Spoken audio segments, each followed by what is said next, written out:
Hello, welcome to lesson 41 of my DP Chemistry curriculum, structure 2.2.4. We're going to be talking about valence shell electron pair repulsion model, how we can look at the shapes and molecules, predict the repulsion of electron domains around a central atom. We'll be able to predict the electron domain geometry and molecular geometry for species with up to 4 electron domains. We'll include predicting how non-bonding pairs and multiple bonds can affect bond angles as well. So this is what we call VSEPR theory. I know it's spelled VSEPR, but we just say VSEPR to make it a little easier. Now, before we actually go into that theory, let's look at a couple of those weird non-octet Lewis structures that we learned about in a couple earlier lessons. So this is beryllium dichloride, BeCl2, which for some reason, which we'll go over, makes covalent bonds. And over here we have boron trifluoride, BF3, and we're just going to look at these Lewis structures. Now I'm using lines to represent electron pairs as well as the covalent bonds. So in these structures, you'll notice they're two-dimensional as they're on a page, and these bonds that actually hold these atoms together, well, we know that these bonds are made of electron pairs. Bonds are electron pairs. Now, I've mentioned in previous videos that everything comes down to electrostatic attractions, repulsions, these forces. And electrons, well, electrons tend to push on each other. They are pushing away from one another like repelling magnets. And so these bonds will actually repel each other. Each other. And if you put two things as far away as they can go from each other, they form this weird shape called a line, which is what we see with beryllium trichloride. These repel, and they're repelling on both sides equally, and they even out to make a line. So because they repel each other, they try and make the most space between each other. Most space between bonds. And that's just what these electrons are going to do. So for example, if I were to look at beryllium dichloride and I drew it like this, well, turns out this would be repelled away until it came over here with that bond now in the middle and looking a bit like that. So no matter what we do, they will still repel. If the bond over here kind of moves up, it'll be repelled back here. And if it moves down, it'll be repelled back up. Sorry, manipulating weird shapes like that doesn't work too well with this program. So anyways, it forms a line.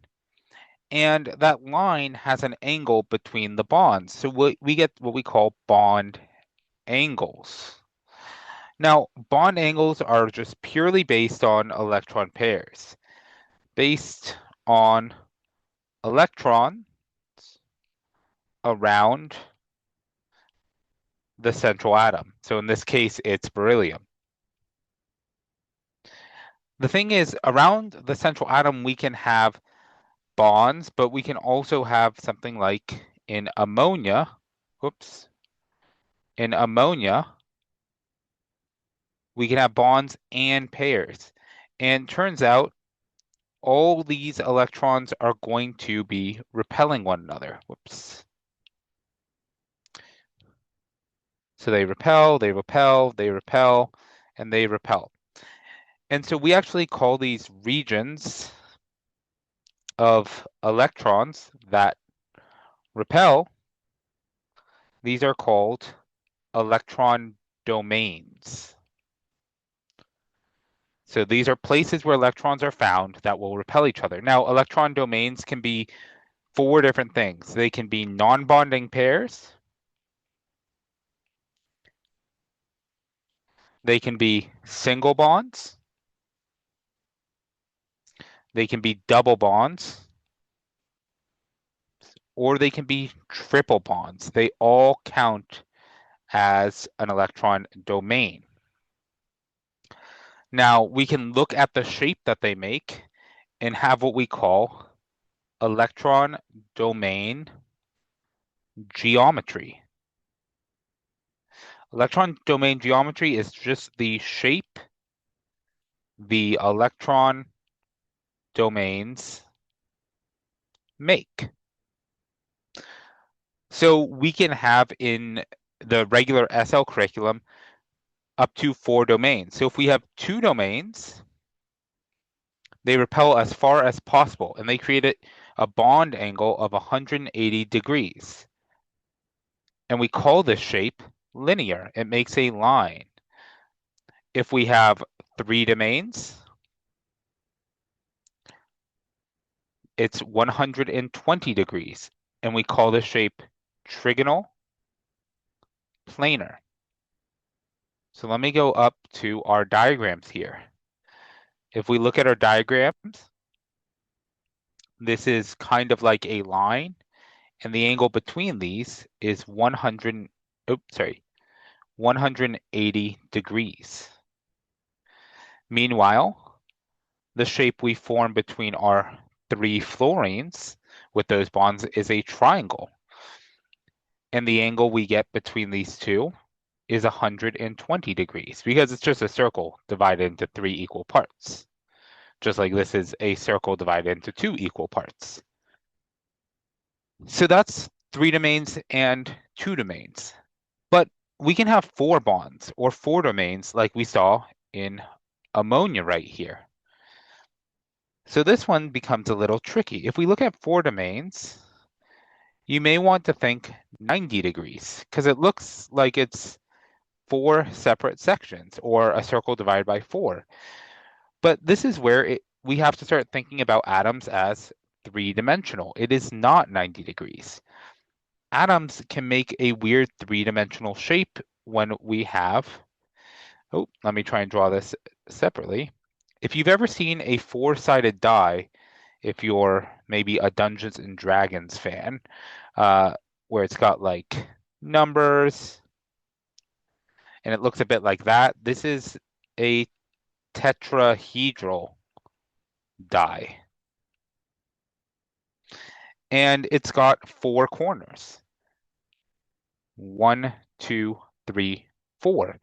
And if we connect those 4 corners to something in the middle, we get this shape, which once again is tetrahedral. And these are 4 equally spaced lines that go forward and back out of our page. They actually create a new angle. And the angle, let's get back to the pen. The angle they create right here is 109.5 degrees.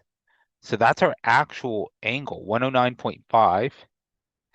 And this is called tetrahedral.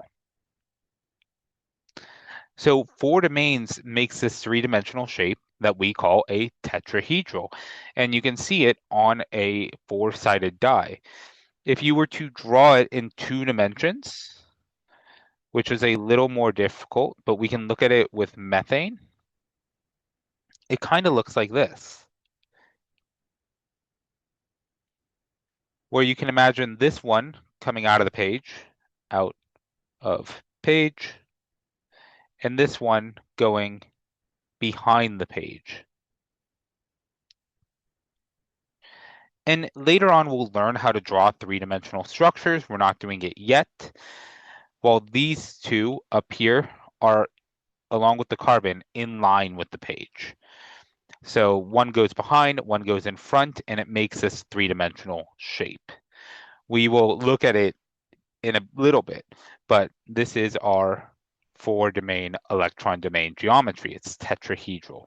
You do need to have these separate domains memorized for the DP exam. 2 domains, 3 domains, and 4 domains. So now that we have that, we can start looking at VSEPR theory. So that's where we combine electron domains, electron domain geometry. I'm going to start abbreviating here, and our bond angles. So when we combine these, we get what's called valence shell electron pair repulsion theory. And if we take those first letters, VSEPR, we get VSEPR. So it basically tells us something, basically tells us the geometry on two ideas. So it's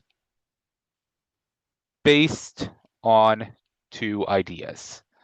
The first being that electron pairs or domains repel each other.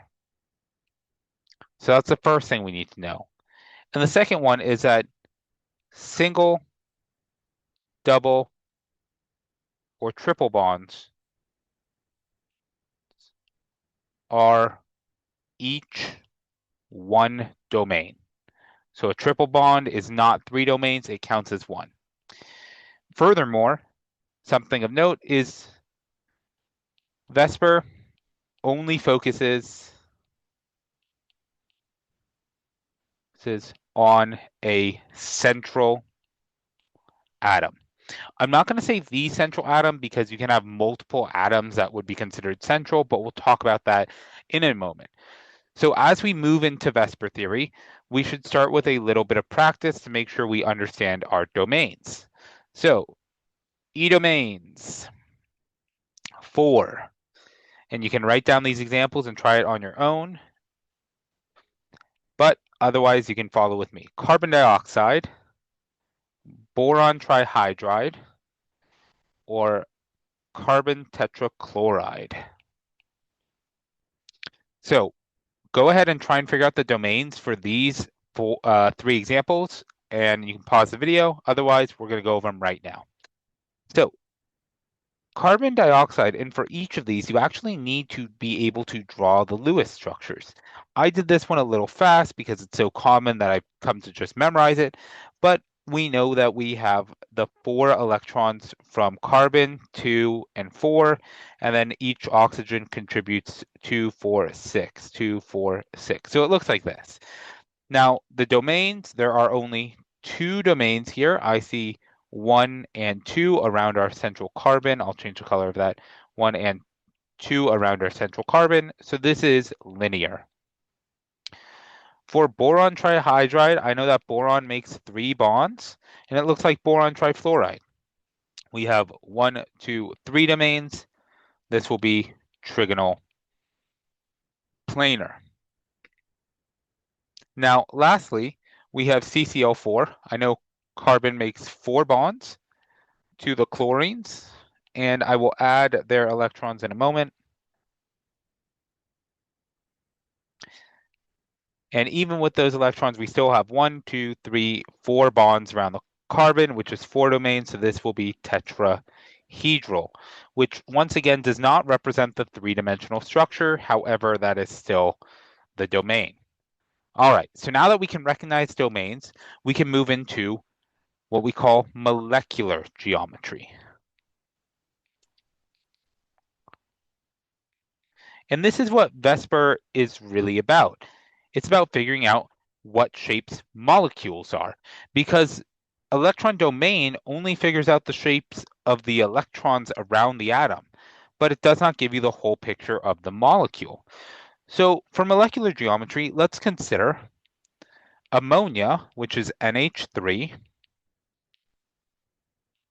and ammonium, NH4+.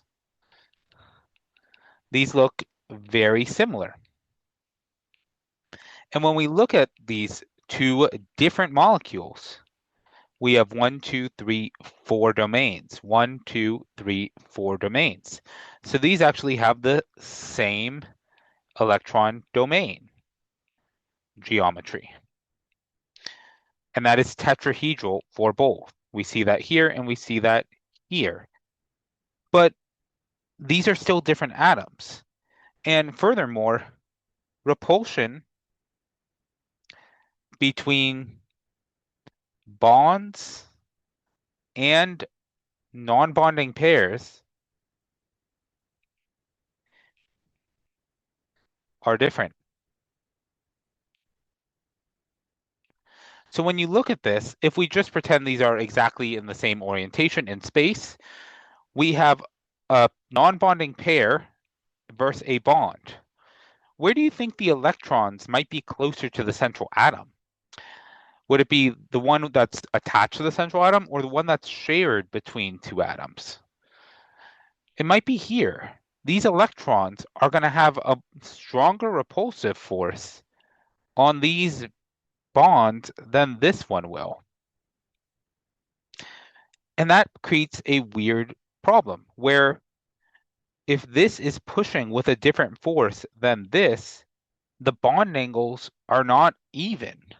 Well, here we have a bond angle that we know is going to be, let me change the color of that, 109.5, and it will be even across. The bond angle between these two might be less because we are pushing on it stronger from the top. It's kind of like condensing around a point. And so we have to rectify that. And VSEPR is going to help us do that. So this is one of the key aspects that are reflected in VSEPR. So we have to figure out that we have more repulsion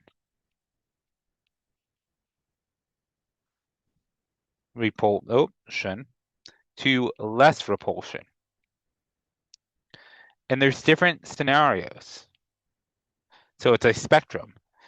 We have the most repulsion between two non-bonding pairs. We have the least repulsion between bonded pairs. And somewhere in the middle, we have a non-bonding pair and bonding pair. So what do I actually mean by this repulsion? Well, if we take a look at H2O,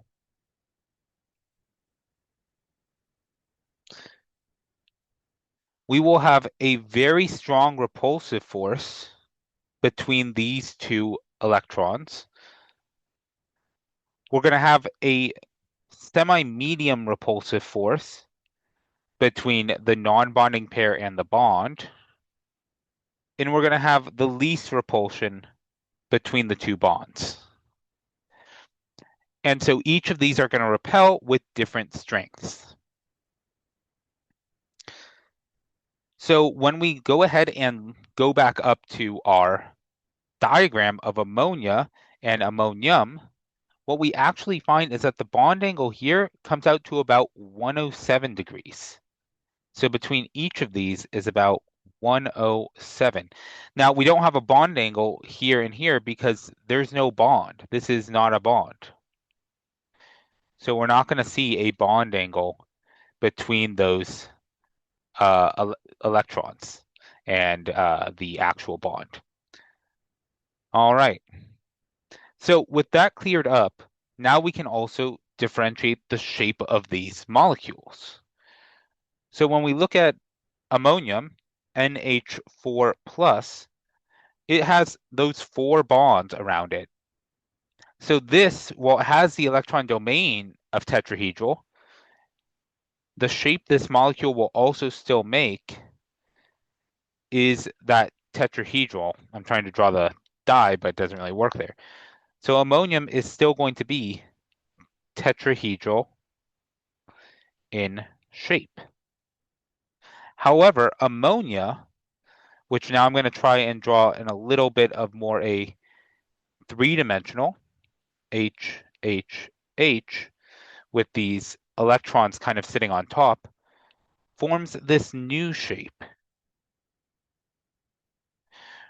where we still get that kind of pyramid, but it's not that four-sided, or it's not as sharp and not even all the way around like a tetrahedral would be. So ammonia ends up being this new shape. Let's switch back to the pen. NH3 we call trigonal pyramidal in shape. So it is a trigonal pyramidal shape. And that's because it makes this triangle, and it has kind of this light pyramid due to the nitrogen being in the middle and a little raised above. As opposed to trigonal planar, which if we go all the way back up to boron trifluoride, that just makes a triangle on a flat surface. So how do we actually figure out what these shapes are? Well, let's determine geometry with a chart. Determine molecular geometry. This is how we do it. There's a couple categories. So we first look at the domains. How many electron domains are there? Are there 0 lone pairs? Is there 1 lone pair? Are there 2 lone pairs? Something I should make note is that lone pairs are just another way of saying non-bonding electrons.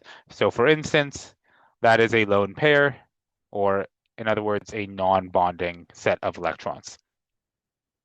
So we have 4 different possibilities, and within the domains, we can have 2 domains, we can have 3 domains, or we can have 4 domains. I'm not going to put those symbols there. So if it's 2 domains and no lone pairs, we call this linear. We saw this earlier with carbon dioxide.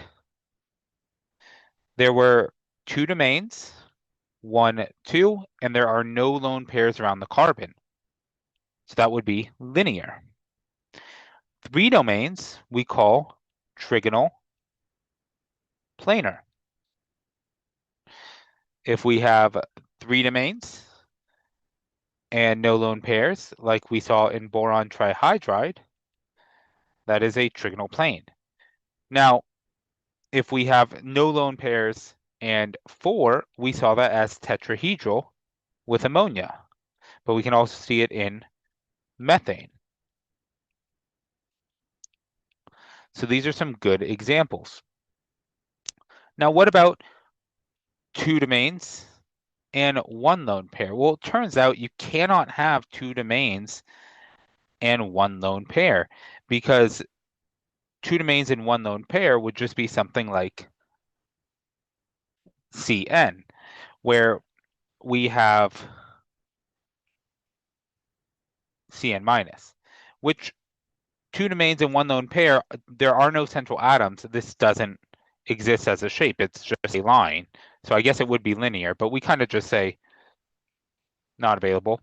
And for that same reason, 2 lone pairs and 2 domains doesn't work either.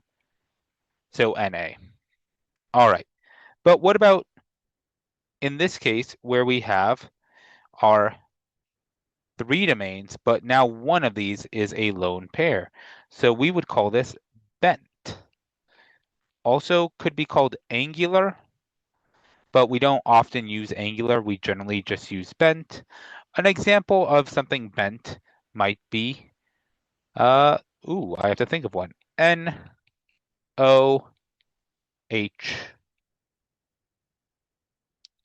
This would be a bent molecule. And it does kind of look bent. We have this repulsion bending this out. And the domain is still trigonal. All right, now 4 domains. This is trigonal pyramidal. An example right there is our ammonia, NH3. All right. Now, lastly, we have none here. For the same reason that we had none with 2 and 1, we still have none with 3 and 2 lone pairs. But we do have a possibility, and I'm going to scooch this one over. If we have 4 domains and 2 lone pairs, this is also bent or angular. And probably one of the most famous examples of that is H2O, water. and it does look bent. You'll notice the difference between these is this has a trigonal planar electron domain geometry, while this has a tetrahedral electron domain geometry. So we're going to have a smaller bond angle in water than up here. So let's try out our newfound knowledge with a problem. Let's look at the molecule X, single bond, Y, and I'm going to kind of combine our different forms of writing Lewis diagrams. So we need to know the electron domain geometry. We need to know the molecular geometry. And we need to approximate the bond angle. So go ahead and pause the video and give it a shot. And if you want to come back, I'm going to answer it now. So the electron domains, we have 1, 2, 3. So that's going to be our trigonal planar. A good hint is the first value of our chart is also the electron domain. So for molecular geometry, no lone pairs is the same as electron domain. For the molecular geometry, we have 2 bonds, 1 lone pair. So that's 1 lone pair with our 3. We're going to be bent. And lastly, the bond angle. Normally, it would be 120 degrees, but we know that because this lone pair or non-bonding pair is going to push with a greater force than between the 2 bonds, our bond angle is going to be less than 120 degrees, which is an acceptable answer. The DP exam normally likes you to take a guess, and I generally go 2 to 3 degrees less, so I'm going to say about 117 degrees, which would also be an acceptable answer. They will usually give a range of about 5 degrees, usually less than whatever it would be. So if you said something like 115, 116, it'd be okay. I generally go about 2 to 3 degrees below. So that is molecular geometry. Before we finish this off and before we try some practice problems, we're going to very quickly talk about covalent network structures. So these are very large covalent structures. And the best example is actually going to be diamond. So I'm inserting an image of diamond.